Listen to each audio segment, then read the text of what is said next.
ॐ अज्ञानतिमिरान्धस्य ज्ञानाञ्जनशलाकया चक्षुरुन्मीलितं येन तस्मै श्रीगुरवे नमः।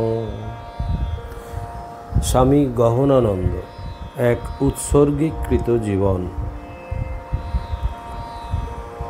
মহোৎসবকে কেন্দ্র করে হাজার হাজার ভক্তের সমাগম হবে। এই উপলক্ষে ঠাকুর স্বামীজির ভাব তাদের মধ্যে প্রচারিত হবে। তাই তিনি তাদেরকে পুরো সহযোগিতার আশ্বাস দিলেন। তিনি বেলুড় মঠ থেকে একজন সন্ন্যাসীকে পাঠালেন সব কিছু দেখে আসতে। উক্ত সন্ন্যাসী সব কিছু পরিদর্শন করে ফিরে এসে রিপোর্ট দিলেন। বিরাট কর্মসূচি তৈরি হলো। 7 দিন ব্যাপী মহোৎসব চলল। রামকৃষ্ণ মিশনের অনেক সন্ন্যাসী সেই অনুষ্ঠানে বক্তৃতা করেন। উদ্বোধন থেকে বুক স্টল দেওয়া হয়। সব মিলিয়ে পুণ্যভূমি চৈতন্য মহাপ্রভুর পবিত্র লীলাক্ষেত্র নবদ্বীপে রামকৃষ্ণ বিবেকানন্দ ভাবগঙ্গা প্রবাহিত হল। গহনানন্দজির উৎসাহ ও অনুপ্রেরণায় যে রামকৃষ্ণ বিবেকানন্দ ভাবগঙ্গা নবদ্বীপে প্রবাহিত হয়েছিল তা আজও অব্যাহত। রামকৃষ্ণ সংঘের বহুবিধ কর্মযজ্ঞের সুপরিচালনার জন্য অনেক কমিটি সাব কমিটি তৈরি হয়ে থাকে। প্রায় সব কমিটির সঙ্গেই মঠ কর্তৃপক্ষ গহনানন্দজিকে যুক্ত রাখতেন, কারণ তিনি সকল বিষয়ে দক্ষতার সঙ্গে পরামর্শ দিতেন ও আলোচনায় সময় দিতেন।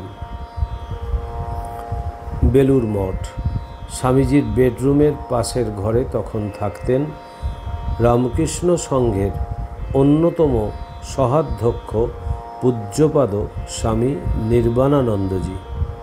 তাকে প্রণাম করার জন্য বেশ কয়েকজন সাধু তার ঘরে সমবেত হয়েছেন। একে একে প্রণাম করে ঘর থেকে বেরিয়ে আসছেন। গহনানন্দজিও এসেছেন পূজ্যপাদ মহারাজকে প্রণাম করতে। তিনি সামনে আসতেই পূজ্যপাদ নির্বাণানন্দজি তাকে নিজের সামনে রাখা চেয়ারটিতে বসবার জন্য ইঙ্গিত করলেন। তিনি একজন বয়ঃকনিষ্ঠ সন্ন্যাসী হয়ে একজন বিশিষ্ট প্রবীণ সন্ন্যাসীর সামনে কি করে বসেন? তিনি খুবই অপ্রস্তুত হন। পরে সেবক পূজ্যপাদ নির্বাণানন্দজিকে তার এরূপ আচরণের কারণ জানতে চাইলে তিনি বললেন, তোমরা তো কিছু দেখতে পাচ্ছ না, আমি দেখতে পাচ্ছি ওর ভিতর গুরু শক্তি জ্বল করছে। 13ই মার্চ 1985 বেলুড় মঠ। রামকৃষ্ণ সংঘের 10ম অধ্যক্ষ পূজ্যপাদ স্বামী বীরেশ্বরানন্দজির বুক পকেটে সর্বক্ষণ ছোট একটি রূপোর কৌটাতে শ্রী শ্রী মায়ের পদরজ থাকত। মহাসমাধির কিছুক্ষণ আগে তিনি গঙ্গাজল স্পর্শ করে পকেট থেকে সেটি বের করে স্বামী গহনানন্দজিকে ডেকে তার হাতে তুলে দেন। আবার নিশ্চিত হবার জন্য জানতে চান কার হাতে সেটি দিলেন। স্বামী গহনানন্দজির হাতেই দিয়েছেন বলা হলে তিনি স্বস্তি বোধ করেন। পূজ্যপাদ বীরেশ্বরানন্দজির শয্যা পার্শ্বে বহু প্রবীণ সন্ন্যাসীর উপস্থিতিতে এই ঘটনাটি ঘটেছিল। রামকৃষ্ণ সংঘের সাধুদের দৃষ্টিতে এই ঘটনাটি গভীর তাৎপর্যপূর্ণ। উত্তরাধিকার সূত্রে প্রাপ্ত এই অমূল্য সম্পদটি গহনানন্দজি সযত্নে নিজের কাছে একটি বাক্সে রাখতেন। উপরিউক্ত দুটি বিশেষ ঘটনার মধ্য দিয়ে দেখা যায় তিনি যে ভবিষ্যতে রামকৃষ্ণ সংঘের গুরুর আসন অলঙ্কৃত করে অধ্যাত্ম পিপাসু হাজার হাজার মানুষের প্রাণে শান্তিবাড়ি সিঞ্চন করে তাদের জীবনকে উচ্চতর লক্ষ্যে পৌঁছাতে সহায়তা করবেন, এ যেন তারই পূর্বাভাস। 1 এপ্রিল 1989 সালে গহনানন্দজি মঠ ও মিশনের সাধারণ সম্পাদকের দায়িত্বভার গ্রহণ করেন। অন্তরে বাহিরে স্থির, অথচ সদা কর্মে তৎপর মানুষটি শুরু করলেন তার সেবা ও পূজার আর এক অধ্যায়।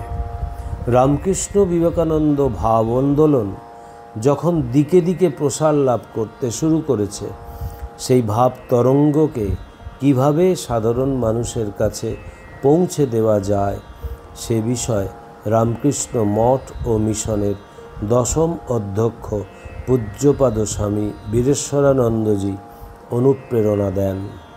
সেই মন্ত্রে অনুপ্রাণিত হয়ে স্বামী গহনানন্দজি রামকৃষ্ণ বিবেকানন্দ ভাব আন্দোলনের কর্ণধার রূপে আত্মপ্রকাশ করেন। গ্রামে গঞ্জে ঠাকুর মা ও স্বামীজির নামে ছোট ছোট আশ্রম গড়ে উঠতে শুরু করেছে। গৃহী ভক্তেরাই ছিলেন ওই আশ্রমগুলির পরিচালক।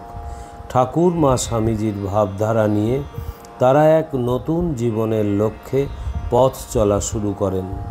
সারা বাংলায় সবার অলক্ষ্যে রামকৃষ্ণ ভাব আন্দোলনের জোয়ার দেখা যায়। গহনানন্দজি 1983 সালের ডিসেম্বরে উত্তরবঙ্গের 22টি আশ্রমকে একত্রিত করে উত্তরাঞ্চল পরিষদ গঠন করেন। একইভাবে 10 এপ্রিল 1984-তে 13টি আশ্রম নিয়ে উত্তর পূর্বাঞ্চল পরিষদ গঠন করেন। এই বছরের 15ই আগস্ট আটপুর আশ্রমকে কেন্দ্র করে, তখন আটপুর প্রাইভেট আশ্রম, 15টি আশ্রম নিয়ে হুগলি জেলা পরিষদ গঠিত হয়। 1990-এ 21টি আশ্রম নিয়ে উত্তর 24 পরগনা পরিষদ গঠনে সাক্ষাৎভাবে নেতৃত্ব দেন গহনানন্দজি। সারা ভারতে ছড়ানো প্রাইভেট আশ্রমগুলিকে ভাবপ্রচার পরিষদের অধীনে আনার চেষ্টা করেন। গহনানন্দজির নেতৃত্বে রামকৃষ্ণ বিবেকানন্দ ভাবপ্রচার পরিষদের প্রথম সর্বভারতীয় সম্মেলন বেলুড় মঠে অনুষ্ঠিত হয় 19 ও 20 নভেম্বর 1989। রামকৃষ্ণ সংঘের মূল স্রোতের সঙ্গে রামকৃষ্ণ বিবেকানন্দ নামাঙ্কিত এবং ওই ভাবাদর্শে বিশ্বাসী প্রতিষ্ঠান ও আশ্রমগুলির সুসম্পর্ক বজায় রাখার জন্য তিনি সর্বদা সচেষ্ট ছিলেন। প্রাইভেট আশ্রমগুলিকে একত্রিত করেই গহনানন্দজির কাজ শেষ হয়ে যায়নি। রামকৃষ্ণ বিবেকানন্দ ভাবধারায় পরিপুষ্ট করে আশ্রমগুলিকে কিভাবে পরিপূর্ণভাবে বিকশিত করা যায় তার জন্য তিনি বিশেষ পরিকল্পনা করে 10 বিধি উদ্ভাবন করেন। স্থানীয় মানুষদের জন্য সেবা প্রকল্প ও যথাযথ হিসাব রাখা, অডিটেড অ্যাকাউন্ট 10 বিধির দুটি প্রধান শর্ত। ওই 10 বিধি পালনের মধ্য দিয়েই ছোট বড় আশ্রমগুলি যেমন সংঘবদ্ধ হয়, তেমনি প্রত্যক্ষ না হলেও পরোক্ষভাবে সেগুলি বেলুড় মঠের মতানুসারে ও ভাবানুসারে চলতে শুরু করে। অপরদিকে আশ্রমগুলি লক্ষ্য ঠিক রেখে চলার পথ পায়। এই সব কর্মের মধ্যেও চলত তার প্রশাসনিক কার্য। ভুবনেশ্বর তখন উড়িষ্যার রাজধানী শহর হয়েছে, কাজেই নানা পারিপার্শ্বিক চাপে একটি ছাত্রাবাসের প্ল্যানের জন্য বেলুড় মঠের অ্যাপ্রুভাল চাই। গহনানন্দজি তখন কোনো একটি বিশেষ কাজ নিয়ে করমণ্ডল এক্সপ্রেসে মাদ্রাজ যাচ্ছেন। ভুবনেশ্বর মঠের তৎকালীন সেক্রেটারি মহারাজকে বললেন তিনি যেন সব কাগজপত্র ভুবনেশ্বর স্টেশনেই নিয়ে আসেন। করমণ্ডল এক্সপ্রেস ভুবনেশ্বর হয়েই যাবে, সেই কথা মতো কাজও হলো। তিনি সব কাগজপত্র নিয়ে স্টেশনে এলেন। ট্রেন থামতেই গহনানন্দজি স্টেশনে নেমে যথারীতি প্ল্যানের সব কাগজপত্র দেখলেন। এদিকে গাড়ি ছেড়ে দেওয়ার উপক্রম, তবুও তিনি শান্তভাবে সব কাগজপত্র দেখেই অনুমোদন করলেন। গহনানন্দজি সাধারণ সম্পাদক হলেও অন্যান্য সাধুদের এমনকি ব্রহ্মচারীদের কথারও মর্যাদা দিতেন। কোনো একটি প্রতিষ্ঠানের সমস্যা নিয়ে আলোচনায় তিনি সেই প্রতিষ্ঠানের সকল সন্ন্যাসী ও ব্রহ্মচারীদের নিয়ে বসেছিলেন এবং দেখা গেছে সেই আলোচনায় কনিষ্ঠদের কথারও মর্যাদা দিয়েছেন। পরে তার নির্দেশে সেই প্রতিষ্ঠান সকল সমস্যা কাটিয়ে উঠতে পেরেছিল। তিনি বলতেন, মিষ্টি কথায় জগৎ জয় করা যায়। ধৈর্য ও তিতিক্ষা ছিল তার চরিত্রের বিশেষ বৈশিষ্ট্য। গহনানন্দজির প্রবল ব্যক্তিত্বের সামনে কেউ কখনো অসংলগ্ন বা অপ্রয়োজনীয় কথা বলতে সাহস পেত না। কোনো কথা বলতে গেলে পরিষ্কার স্পষ্ট করে বলতে হতো। কোনো কথা রেখে ঢেকে অস্পষ্ট করে কেউ বলুক, তা তিনি পছন্দ করতেন না। প্রশাসনিক ক্ষেত্রে থেকে সবাইকে হয়তো সবসময় সব ব্যাপারে তিনি সম্মতি দিতে পারতেন না, কিন্তু তার স্নেহমাখা ভালোবাসা থেকে কেউ কখনো বঞ্চিত হতো না। এই আপাত কঠিন ও অন্তরের কোমল ভাবটি তার স্বভাবগত চরিত্রের মাধুর্য। রামকৃষ্ণ মঠ ও মিশনে সেবারত বেতনভুক্ত কর্মচারীদের সুযোগ সুবিধার দিকে তার বিশেষ নজর ছিল। কথা প্রসঙ্গে তিনি বলতেন, আমরা সন্ন্যাসী সংঘের অন্তর্ভুক্ত, কাজেই আশ্রমস্থ কর্মচারীদের প্রতি সহানুভূতিশীল মনোভাব পোষণ করা আমাদের একান্ত কর্তব্য। কাজেই মঠ ও মিশনের কর্মীরাও যাতে নিজেদের রামকৃষ্ণ ভাবধারার অঙ্গ বলে মনে করে, এ বিষয়ে তিনি সচেষ্ট ছিলেন এবং সাধারণ সম্পাদক রূপে তিনি এই মর্মে যথাযথ পদক্ষেপ নেওয়ার জন্য মঠ ও মিশনের অধ্যক্ষদের আহ্বান জানান।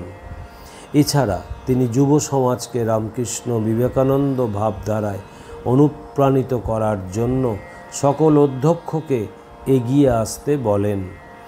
পুরুলিয়া মিশন পরিচালিত বিদ্যালয়ে কর্মী বিক্ষোভের সময় কয়েকজনকে বরখাস্ত করা ছাড়া আর কোনো উপায় ছিল না। কর্মচ্যুত কর্মীদের সাময়িক অর্থনৈতিক বিপন্নতা গহনানন্দজিকে মর্মাহত করেছিল। তিনি মন্দিরে গিয়ে শ্রী শ্রী ঠাকুরের সম্মুখে দাঁড়িয়ে হাত জোর করে নতমস্তকে ক্ষমা চেয়েছিলেন। সকরুণ প্রার্থনা করেছিলেন, পথভ্রষ্ট এই কর্মীরা যেন অভাবের মধ্যে না পড়ে, তাদের চলার পথ যেন সঠিক হয়। গহনানন্দজি বিভিন্ন অনুষ্ঠানের মাধ্যমে যখনই ছাত্রদের সংস্পর্শে আসতেন, তখনই তাদের নানাভাবে বিবেকানন্দের ভাবাদর্শে উদ্বুদ্ধ করতেন। ছাত্রদের উদ্দেশ্যে তার অভিভাষণের মূল কথাগুলি হতো ছাত্র জীবনে সেবা, স্বাধ্যায়, সাধন, সংযম ও সত্য, এই পঞ্চ সকার খুব নিষ্ঠার সঙ্গে অনুসরণ করা। ছাত্রদের আরেকটি কথা উপদেশ ছলে বলতেন, ছাত্রানাম অধ্যয়নম তপ। বেলুর সারদা সমিতির স্বনির্ভর প্রকল্প কাজের প্রতি গহনানন্দজির বিশেষ তৎপরতা লক্ষ্য করা যায়। মেয়েরাও কাজ শিখবে, নিজেদের রোজগার নিজেরা করবে, এই কথা ভেবে তিনি আত্মপ্রত্যয়ের এই কর্মযজ্ঞে অনেককে সাহায্য করেছিলেন। তেমনি কলকাতা শ্রী সারদা আশ্রমের প্রতি তার উৎসাহ ও সহায়তা উল্লেখযোগ্য। সাংগঠনিক যে কোনো সমস্যার সম্মুখীন হলে তারা গহনানন্দজির পরামর্শ গ্রহণ করতেন। গহনানন্দজি মঠ ও মিশনের জমি সংক্রান্ত ব্যাপারে তীক্ষ্ণ দৃষ্টি রাখতেন। মানুষের কল্যাণার্থে রামকৃষ্ণ বিবেকানন্দের সেবাদর্শ বিস্তারের জন্য নতুন জমি অধিগ্রহণ, কেনা বা দানে পাওয়া বাড়ি অধিগ্রহণের ব্যাপারে তিনি বিশেষ আগ্রহ দেখাতেন। এসব ব্যাপারে আইনজ্ঞদের সহায়তা নিতেন এবং এ সংক্রান্ত বিষয় তিনি ভালো বুঝতেনও। মঠ ও মিশনের বিভিন্ন শাখা কেন্দ্রগুলির সংকটকালে তিনি আইনগত সাহায্য করতে তৎপর হতেন। ঠিক সময়ে সঠিক সিদ্ধান্ত দিয়ে তিনি দূরদর্শিতার পরিচয় দিতেন। কলকাতায় স্বামীজির পৈতৃক ভিটা অধিগ্রহণের জন্য স্বামীজির শতবার্ষিকী 1963 থেকে যে চেষ্টা শুরু হয়েছিল, তার সঙ্গে তিনি প্রথম থেকেই যুক্ত ছিলেন। এ প্রসঙ্গে বেলুড় মঠের উত্তর ও দক্ষিণে মঠের জমি বিস্তৃতির জন্য তার উদ্যোগ ও চেষ্টা সুদূর প্রসারিত দৃষ্টির পরিচয় বহন করে। আরও অনেক জায়গায় জমি অধিগ্রহণের ব্যাপারে তার অবদান অপরিমেয়। রামকৃষ্ণ মঠের কয়েকটি নতুন শাখা কেন্দ্রের সম্প্রসারণ হয় গহনানন্দজির সাধারণ সম্পাদক থাকাকালীন। সেগুলি হল বিবেকনগর ত্রিপুরা, টরন্টো কানাডা ও নেদারল্যান্ড। এছাড়া বাংলাদেশের দিনাজপুরে একটি মিশন কেন্দ্রের সূচনা হয় 1 এপ্রিল 1990। নারায়ণপুর ছত্তিশগড় আশ্রমটি মিশনের একটি শাখা কেন্দ্র রূপে স্বীকৃতি লাভ করে। তারই সময় একটি গুরুত্বপূর্ণ ঘটনা, মঠ ও মিশনের প্রধান কার্যালয়ের জন্য নবনির্মিত ভবনের দ্বারোদ্ঘাটন 7 জানুয়ারি 1991 স্বামীজির তিথি পূজার দিন হয়। প্রধান কার্যালয়ে সেই সময় কম্পিউটার ব্যবহারের প্রচলন শুরু হয়। টেকনোলজির যুগে মঠ ও মিশনের কাজকর্মকে ইলেকট্রনিক্সের সহায়তায় দ্রুত অথচ নিখুঁত করার এটি একটি নতুন পদক্ষেপ। ওম নিরঞ্জনম নিত্যম অনন্তরূপম ভক্তানুকম্পাতীত বিগ্রহং বৈ ঈশাবতারম পরমেশমিড্ডম তং রামকৃষ্ণম শিরসা নমামহম। শ্রীরামকৃষ্ণার্পণমস্তু।